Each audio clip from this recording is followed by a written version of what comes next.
महाभारत में परकीय संबंध और आधुनिक युग में उनकी बढ़ती प्रवृत्ति। महाभारत भारतीय संस्कृति का महान ग्रंथ केवल धर्मयुद्ध का वर्णन नहीं करता, बल्कि यह भी दर्शाता है कि प्रेम, वासना, लोभ और ईर्ष्या जैसे भाव प्राचीन मानव स्वभाव का अभिन्न हिस्सा थे। महाभारत में कई प्रसंग विवाहेतर संबंधों या सामाजिक मर्यादाओं के लचीलेपन का संकेत देते हैं। उदाहरण के लिए, कुंती ने पति पांडु की अनुमति से देवताओं का आह्वान कर संतान प्राप्त की थी। यह धार्मिक उद्देश्य से था, परंतु व्यवहार में यह विवाहेतर संबंध जैसा प्रतीत होता है।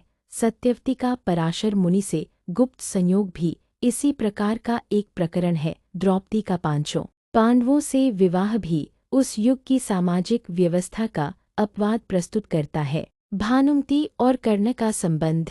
भानुमति, जो कि दुर्योधन की पत्नी थी, और कर्ण के बीच कोमल भावनाओं की चर्चा कुछ किंवदंतियों और लोककथाओं में मिलती है, किंतु मूल महाभारत में इसका कोई प्रत्यक्ष उल्लेख नहीं है। कुछ जनश्रुतियों के अनुसार भानुमति और कर्ण के बीच गहरी मित्रता और आपसी सम्मान था। एक प्रसंग में उल्लेख मिलता है कि कर्ण और भानुमति शतरंज खेलते समय हास प्रहास करते देखे गए, जिसे दुर्योधन ने सहजता से लिया। इससे यह अनुमान लगाया गया कि यदि कोई कोमल भावना भी रही हो, तो वह मर्यादा की सीमाओं में ही रही। कर्ण जैसा व्यक्तित्व, जो मित्रता और धर्म के प्रति पूर्णतः समर्पित था, दुर्योधन के विश्वास को तोड़ने की कल्पना भी नहीं कर सकता था। अतः यह कहा जा सकता है कि भानुमति और कर्ण के बीच यदि कोई सॉफ्ट कॉर्नर था भी, तो वह पवित्र और सीमित रहा, वासना से प्रेरित नहीं था। आधुनिक युग में बढ़ती प्रवृत्ति के कारण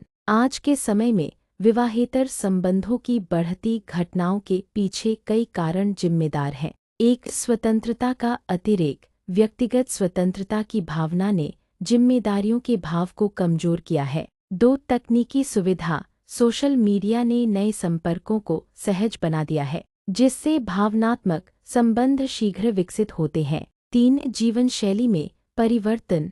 करियर और व्यस्तता के कारण दाम्पत्य संवाद कम हुआ है। 4, सामाजिक डर का अभाव। अब समाज का दबाव पहले जैसा नहीं रहा। 5, स्वयं की खुशी को सर्वोपरि मानना। लोग अपने तात्कालिक सुख को दीर्घकालीन संबंधों से ऊपर रखने लगे हैं। निष्कर्ष, महाभारत हमें यह सिखाता है कि मानव स्वभाव में कमजोरी हमेशा रही है, परंतु मर्यादा और धर्म का पालन ही समाज को स्थिर बनाता है। कर्ण और भानुमति का उदाहरण इस बात का प्रतीक है कि कोमल भावनाएं भी मर्यादा के भीतर रह सकती हैं। आधुनिक युग में भी यदि संयम और सम्मान की भावना जीवित रहे, तो संबंध अधिक गहरे और टिकाऊ बन सकते हैं। भावनाएं मानव होने का प्रमाण है, पर मर्यादा उन्हें सुंदर बनाती है। जो संबंध संयम से पुष्पित होते हैं, वही युगों तक सम्मानित रहते हैं।